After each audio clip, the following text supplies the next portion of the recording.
Bueno, pues estamos recibiendo en este momento con muchísimo cariño, mucho afecto a Manuel Núñez, que ahora está como director general de la Casa de Cultura. Así que para Manuel nosotros nos sentimos más bien porque es una persona más que autorizada para manejar esta entidad cultural, un hombre que goza de todo el conocimiento, la experiencia para ostentar este cargo. Manuel, buenos días y Buenos bienvenido. días. Buenos días, ¿cómo están ustedes? Bueno, le hemos invitado porque el tema migratorio parece ser que es tan evidente la manera tan ligera en que las autoridades vienen manejando en los últimos años las fronteras de nuestro país, pues en las últimas semanas ya ha visto usted el escándalo, videos, filmaciones que se han hecho en varios puntos y denuncias de personas que viven en las fronteras, como es el caso, por ejemplo, de Dajabón, donde ya la población está manifestando alta preocupación por la migración descontrolada que existe por esos puntos fronterizos de nuestra República Dominicana. Y en este tenor, Manuel, lo hemos invitado para que nos hable un tanto de las informaciones que ustedes tienen al respecto. ¿Cuáles son las últimas informaciones que tiene respecto al tema migratorio de República Dominicana, que parece ser una invasión pacífica la que nos vienen haciendo en los últimos tiempos? Bueno, no parece ser, yo pienso que no es, aquí no hay que hablar de presunto inmigrante, porque están ahí, están presentes, están abundantes, incluso por los informes de carácter benigno que se establecen. La encuesta ONE, que una gran proporción fue hecha por empadronadores del Centro Bonó, la encuesta ONE establece que más de 15 provincias, más del 15% de la población es de inmigración haitiana. O sea que estamos ante un proceso de ocupación del territorio nacional. Luego están las estimaciones de que van a mínimos, como esta encuesta ONE, que hablaba de que dejaba a 800 y pico de mil personas que supuestamente habían dicho que habían nacido en el país, cosa que hay que demostrar también porque eso no es así la cosa, y decía que había 500.000 haitianos. O sea, y luego la media, que habla más de 2 millones, y luego una percepción de carácter más alarmado, ¿verdad? De gente que percibe la situación de una manera mucho más quemante, que habla de más de 3 millones. O sea que hay varias estimaciones, pero de hecho el tema haitiano tiene dos vertientes. Una vertiente permanente, que es la vertiente que representa la amenaza a nuestra identidad nacional y a la soberanía nacional, es decir, a nuestra identidad porque evidentemente es una población que viene de un país liquidado, de una sociedad colapsada, inviable, sin territorio útil para la agricultura, con menos del 2% de capa boscosa, con el 75% de desempleo, con el liderazgo de todas las enfermedades que se transmiten por vectores, del SIDA, de la malaria, de todas las enfermedades, la filariosis, y al mismo tiempo es una situación de que no existe, allí todavía hay unas fuerzas de ocupación extranjera que tienen ya 15 años en el país y no existe, en realidad, no hay en Haití un polo de autoridad, es decir, y la clase política está muy desmigajada, estamos hablando de 190 partidos.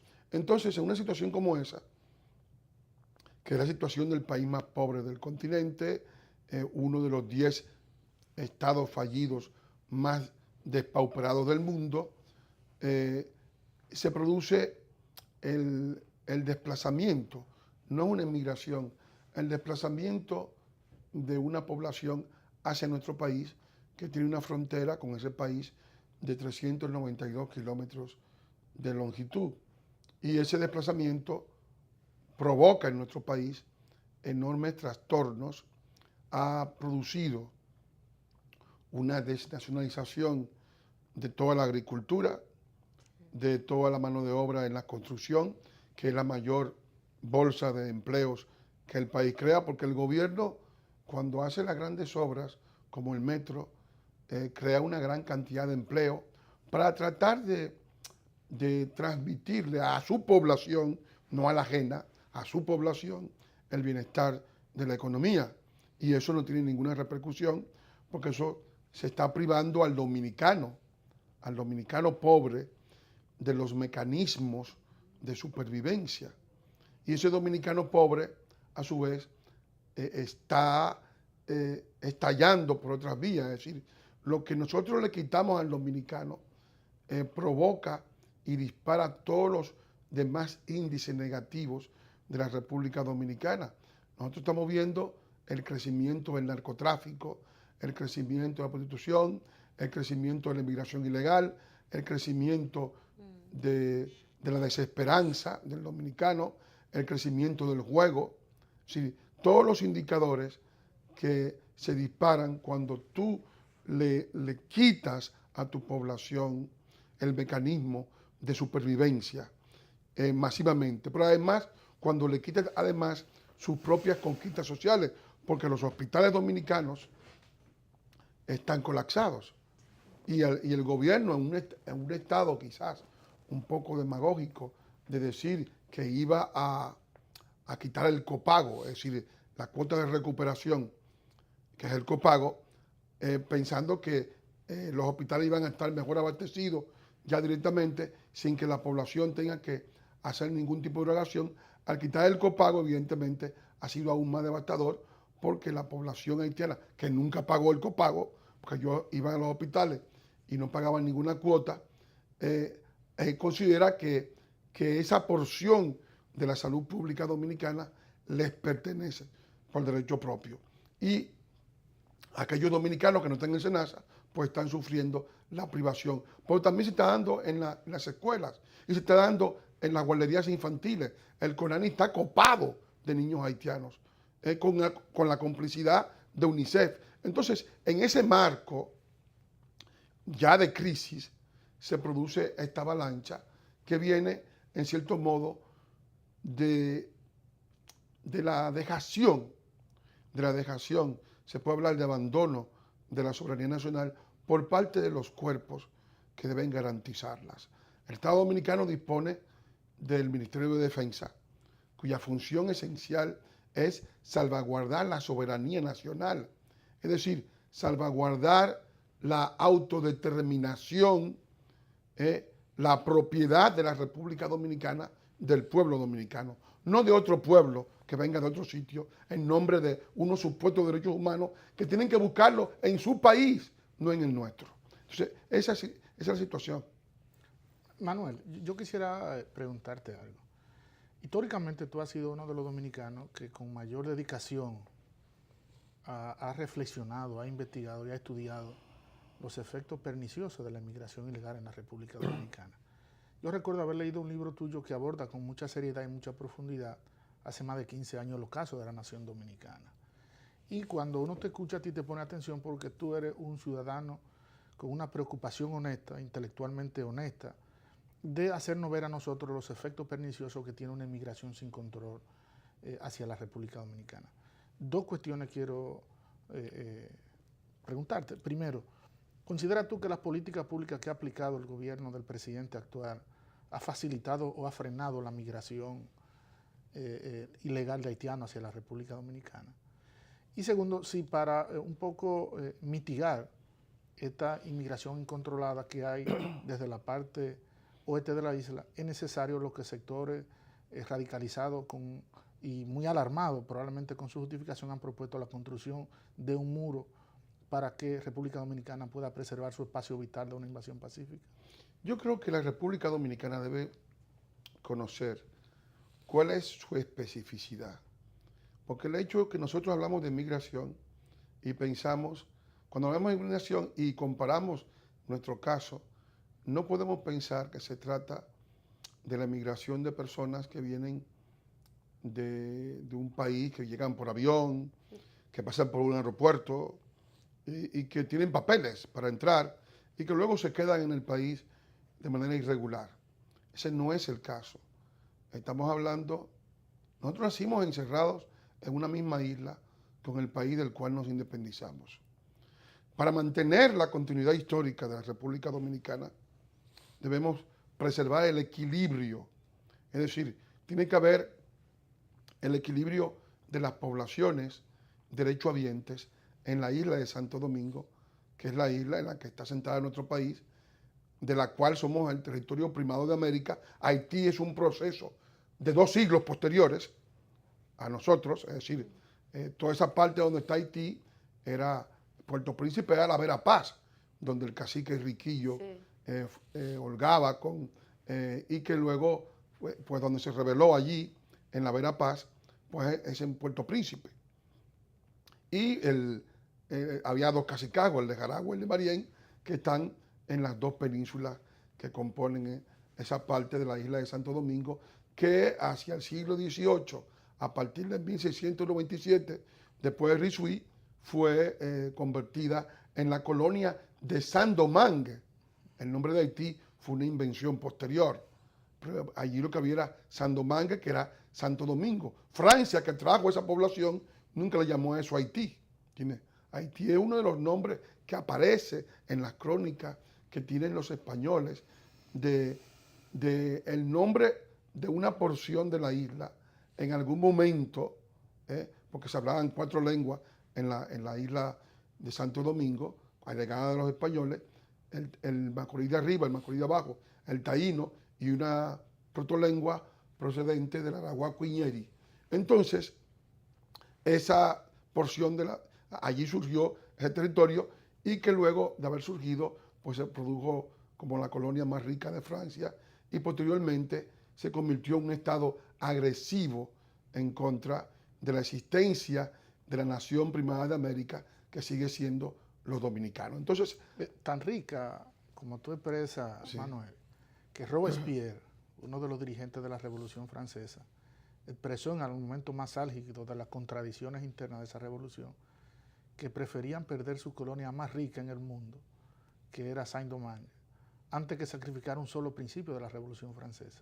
Sí. Con lo cual admitía que efectivamente Saint-Domingue era la colonia más rica así es, era la colonia más rica Pero ¿tú crees que las políticas públicas que se han aplicado en los últimos tiempos han facilitado o frenado esa invasión? Yo creo que han facilitado y han servido de efecto llamada. Por ejemplo, vamos a hablar de las cosas jurídicas, ¿no? El decreto 327-13, ese decreto que fue dictado tras la sentencia 168-13 del Tribunal Constitucional, ese decreto decía que si los inmigrantes procedentes del país vecino se hallaban enfermos, había que darle una protección especial. Es decir, que prácticamente convertía al país en un refugio de enfermos del país con más enfermedades del continente. En su artículo 35. Ese mismo decreto frenó las deportaciones. Todavía siguen frenadas 3 años después. Quiere decir, y posterior al decreto hubo la ley 169-14, que prácticamente destruyó la sentencia 168-13. Es decir que, y luego el decreto 250 de ejecución, que prácticamente eliminó las deportaciones hasta tanto no concluyera el proceso de regularización, y posteriormente pues se constituyó eso en una especie de gran desorden en el que se violaron todas las propias leyes nacionales para extender medidas de residencia a esa población, y todo eso ha terminado que el país se dio soberanía, no tuvo ningún tipo de atenuación, porque la idea que tenían los que dirigen el país era que el hecho de que nosotros cedíamos íbamos a tener una especie de atenuación. Haití formó un frente compuesto por el CARICOM. Ustedes vieron que el CARICOM, a través del gobernador de las Islas Granadinas, nos llevó una campaña feroz, que hubo un momento de guerra diplomática de tal envergadura en el que el primer ministro haitiano, Evan Pauls, nos acusaba de torturadores, en el que el embajador haitiano ante la ONU nos acusaba igualmente de país que aplica leyes hitlerianas, nazis, y en el que Lerner, el canciller, también nos acusaba, y en que Edmond Bocci, el embajador ante la OEA, también nos acusaba, y en ese momento yo dije, bueno, pero estamos en una guerra realmente relámpago, como la guerra alemana, la famosa Blitzkrieg, porque el canciller tuvo que ir a Washington, a la OEA, allí fue sometido a un careo, y de Washington tuvo que viajar rápidamente a Roma, porque los haitianos habían acordado con el Papa de que el Papa condenara a la República Dominicana en su visita a Ecuador, cuando estuvo en Ecuador. O sea que tuvo que desmantelar todas las intrigas que este grupo de maleantes internacionales sembraron en contra de la República Dominicana con el objetivo, porque el objetivo hay que verlo claro, hay que ver los objetivos de cada política. El objetivo es promover una intervención internacional en la República Dominicana que nos prive de los derechos soberanos de ejercer la soberanía. Y el objetivo de nuestros dirigentes ha sido sentir vergüenza por ejercer la soberanía, pedir excusas, cuando realmente la República Dominicana no es responsable del tema haitiano. Haití no es un problema interno de República Dominicana. Haití es otro país con el cual tenemos tantas obligaciones como las que tenemos con Finlandia. Ninguna tiene así. Manuel, ¿tú crees entonces que finalmente para poder mitigar, frenar esa migración, la construcción, ellos lo comenzaron el muro en Elías Piña? Sí, así es. Y yo he podido contactar, he viajado a Elías Piña y he visto que ellos, para frenar lo que ellos entienden el flujo de mercancías que no pagan impuestos hacia su país, como una medida de preservación del espacio de ellos lo han hecho. Probablemente es el momento ideal para que el gobierno entonces, para preservar el espacio vital de la República Dominicana, continúe con esa obra que ellos comenzaron. Yo creo que sí, mira. De un muro que pueda delimitar el espacio de cada uno, ellos allá y nosotros aquí, y establecer entonces mecanismos de política migratoria mucho más eficaz y con mayor medida de control, porque de lo contrario, la verdad es que estamos frente a una situación alarmante. Este fin de semana, el alcalde de Santiago acusa a que fueron trabajadores ilegales haitianos los que prendieron fuego al vertedero de Rafey, que ha ahogado en un humo contaminante a la ciudad de Santiago. Tú te pones a ver la Sierra de Bauruco, para el tráfico de guaconejos le prendieron fuego a una plantación de pino que es alarmante. Y el fuego fue la medida, el mecanismo de guerra que utilizaron los haitianos contra los colonos franceses. Es decir, es un mecanismo, un instrumento de combate de los haitianos. Y en solo un fin de semana hemos visto cómo 2 provincias de la República Dominicana han sido impactadas por este mecanismo de acción de los haitianos, que es el fuego. Eso también llama poderosamente la atención y es alarmante. Mira, lo del muro, hay mucha gente que se alarma mucho por el muro, sobre todo la gente que vive del fusionismo, es decir, me refiero a intelectuales traidores al ideal nacional, a empresarios y a personas, algunos de ellos tienen una visión religiosa, que dicen que si nosotros construimos un muro estamos siendo agresivos. Ellos pueden construir muros. Si hubieran sido dominicanos que construyen ese muro de 2 kilómetros que hay en Elías Piña, pues a nosotros nos hubieran colgado de un gancho de carnicero. Tiene que decir, pero como el muro lo construyeron ellos, pues cuando ellos matan a un dominicano, fíjate que hay como una especie de doble estándar. Cuando un haitiano mató a Pascual Ramírez, que le cortó la cabeza para robarle el dinero, que había vendido un carro, y los hijos de Pascual Ramírez en el velatorio durante la etapa de la vela se incendieron, ¿no?, de ira porque vieron a su padre decapitado, con la cabeza, con el cuello cortado, es decir, que es un tipo de crimen típicamente haitiano, porque ellos consideran que si les corta la cabeza no se van a encontrar ahí arriba en el cielo. Ellos piensan que van a ir al cielo, que no se van a encontrar en el cielo con la persona porque no tendrá cabeza. Entonces, los hijos de la persona decapitada fueron a la calle, encontraron a un hermano del haitiano asesino, ¿verdad? Y a ese hermano lo decapitaron. La primera noticia fue un acto corriente, fue un dominicano que murió, no fue nada. La segunda noticia recorrió el mundo. Tuvo la Cancillería Dominicana que pedir excusas, que pedir perdón. Aquí vinieron 2 policías haitianos a averiguar por la muerte de Carlos Deriluz. Se creó en Haití un comité, el comité Carlos Deriluz. Nadie habló de Pascual Ramírez, que fue asesinado antes por los haitianos. Yo creo que el doble estándar hace que nosotros sintamos vergüenza de ejercer las cosas. Yo creo que un muro es necesario entre los dos países, y los muros no son inamistosos, los muros son la preservación de la paz, porque es mejor un muro que una guerra. En el mundo entero hay actualmente más de 130 muros. O sea, nosotros somos una excepción en el mundo. No es que seamos los peores, porque también hay la idea de querer descalificarnos, como hace el Centro Bonó, que cuando hablamos de muros nos quieren descalificar y decir que somos la peor especie humana que existe. No, los muros son indispensables para preservar la prosperidad de los países. En el caso nuestro, necesitamos un muro por varias razones.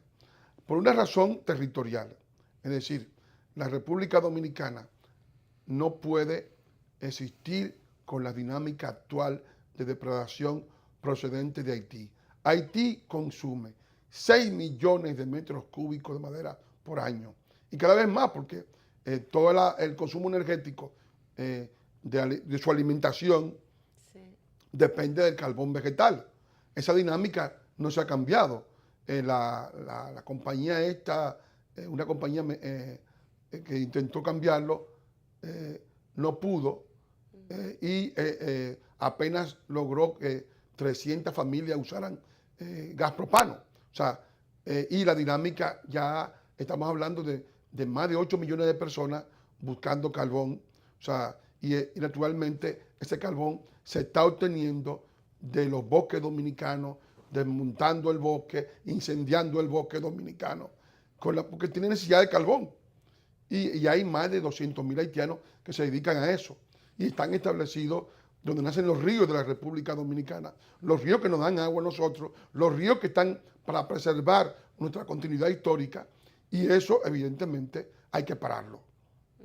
Y no hay otra forma de pararlo que mediante el muro. Pero también necesitamos un muro porque nosotros no podemos seguir importando población enferma del país con más enfermedades del continente, porque la industria básica de la República Dominicana, que es el turismo, que es la que está dando, digamos, la mayor cantidad de divisas exterior, corre el riesgo de perturbarse con esta población.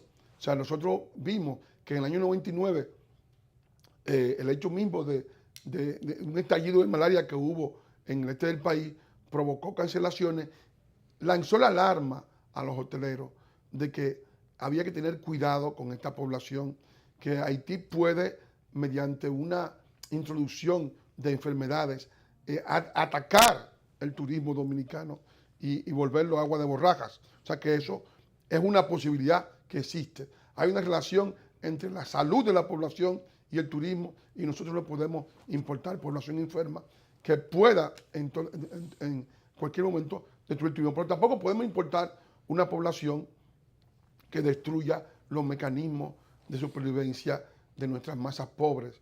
Tenemos que recuperar la agricultura, recuperar lo que es los empleos de la construcción, recuperar los empleos informales, porque nosotros no podemos pensar, y lo del turismo también, porque no podemos pensar que los empleos que hemos perdido por esta inmigración haitiana son permanentes y que van a ser permanentemente de ellos. Es decir, nosotros no podemos pensar que los dominicanos van a trabajar, que los dominicanos ahora deben irse a un resort a esperar que se vayan los haitianos por cuenta propia. No, eso no va a ocurrir.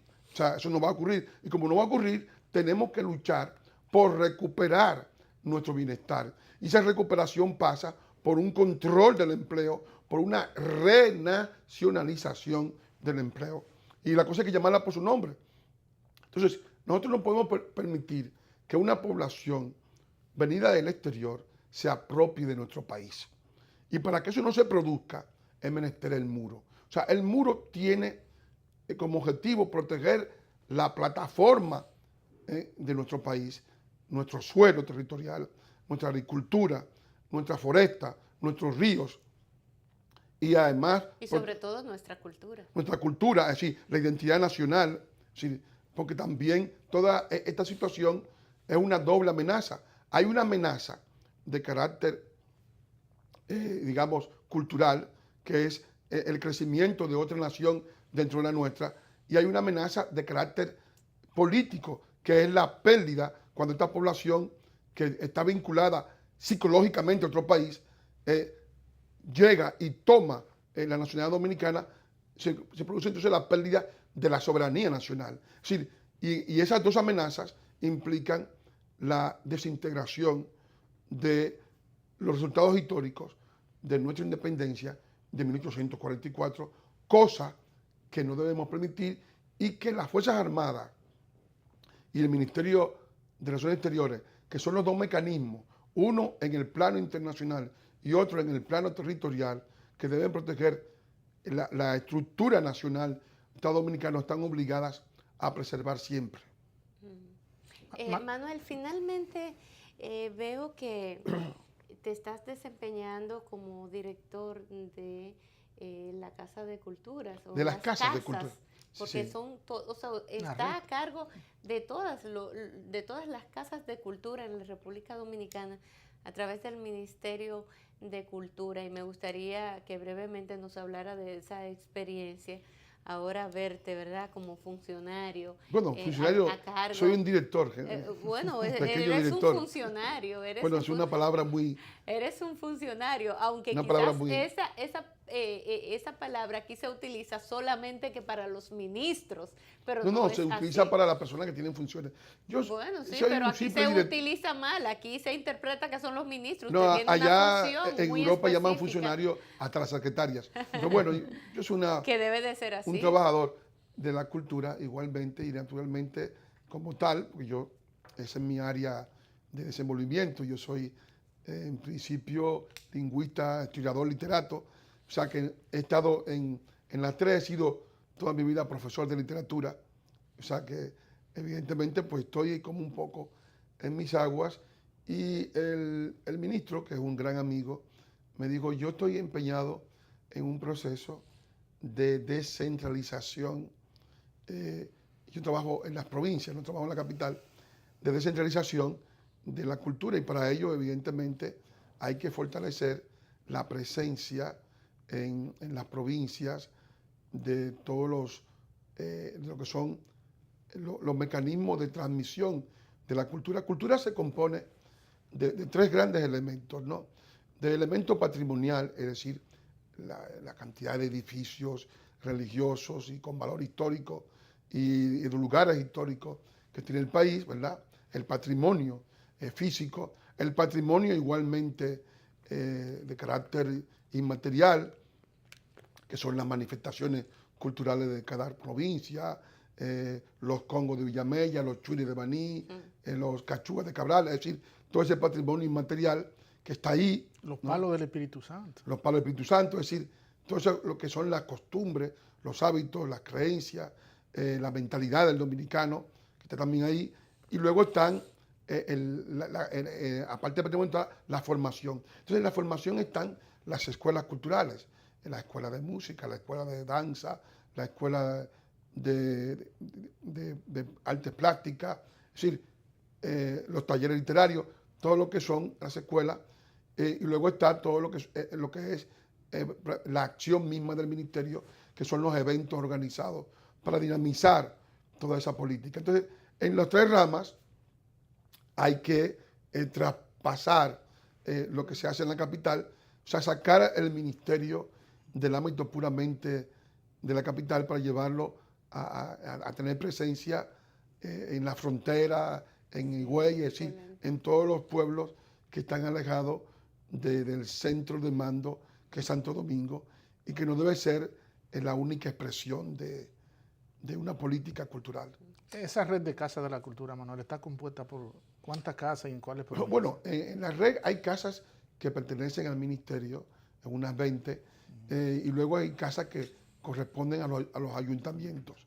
Los ayuntamientos han sido clave porque Cultura no tiene un presupuesto adecuado. Cuando se produjo el divorcio de los ministerios, porque antes era Secretaría de Estado de Cultura, Bellas Artes y de Educación, Bellas Artes y Culto. Entonces, cuando se produce la decisión, no se le traspasó. O sea, las escuelas de Bellas Artes que formaron junto con las instituciones del Estado que tenían que ver con cultura, como son los museos, los teatros, la Plaza de la Cultura, digamos, los elementos que hizo el presidente Balaguer que correspondían al área de educación, como es el Museo de Historia Natural, o sea, el Museo de Geografía e Historia. Todo eso, pues, se fue sin el adecuado, como estaba metido en educación, pues, al desgajarse, se produjo una especie de divorcio, pero se fue sin el pan debajo del brazo, y entonces el ministerio quedó extremadamente escaso de recursos, y eso desde luego tendrá en algún momento que evaluarse, de ver qué proporción del 4% debería ir al aspecto cultural, porque eso es evidente, parte de lo que es la educación. Sí, porque sí. Si tú formabas parte de un paquete y a ese paquete le dan un presupuesto, tú tienes que irte con la proporción del presupuesto que correspondía en aquel punto y hora a esas funciones, y eso es lo que no se ha hecho. Por eso la actividad es a veces un poco quijotesca, por no decir otra palabra menos halagüeña. Gracias, Manuel, por su visita en el día de hoy. Agradecemos muchísimo su presencia, de verdad. Danilo, por favor, si te pones atento a lo que estamos haciendo, ¿verdad? Y a ustedes también, amigos, gracias por el favor de seguirnos en esta mañana de este lunes. Julio, a ti las gracias por tu solidaridad, como siempre, por acompañarme en el día de hoy. Espero que todos los amigos que nos siguen tengan un feliz inicio de semana, una semana productiva, la cual te la deseo también a ti, Julio. Gracias, Liz. Igual para ti y para nuestro amigo Manuel. ¿No? Sí. Bueno, señores, pues será hasta mañana. Pásenla bien. ¿Qué propuesta editorial trae?